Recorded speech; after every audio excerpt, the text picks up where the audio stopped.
Hello hi everyone, welcome to Sam's diaries. ఈరోజు rasam powder ఇంట్లోనే మనం ఎలా తయారు చేయాలో చూద్దామండి.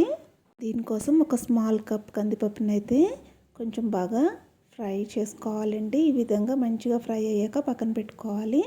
సేమ్ క్వాంటిటీతో 2 కప్స్ వరకు ధనియాలు తీసుకొని కొంచెం వేగాక అందులో ఒక స్పూన్ జీలకర్ర కూడా వేసుకొని మంచిగా అరోమా వచ్చేంత వరకు బాగా వేయించేసుకొని వీటిని కూడా పక్కన పెట్టుకొని చల్లారి పెట్టుకోవాలి.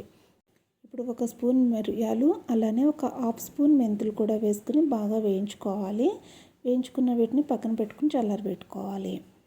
అలానే ఒక 10 to 15 వరకు ఎండుమిర్చి కూడా తీసుకొని కొంచెం కరివేపాకు కూడా వేసుకొని బాగా వేయించేసుకొని వీటన్నిటిని కూడా మిక్సీ పట్టించాలండి. పట్టించే ముందు కొద్దిగా పసుపు, కొంచెం ఇంగువ, ఒక 10 వరకు వెల్లుల్లి రెబ్బలు వేసుకొని మంచిగా పౌడర్ చేసుకోవాలి. మనం రసం చేసుకునేటప్పుడు ఈ పౌడర్ని కనుక ఒక స్పూన్ వేసుకొని మరిగించుకొని రసం చేసుకున్నామంటే చాలా బాగుంటుందండి.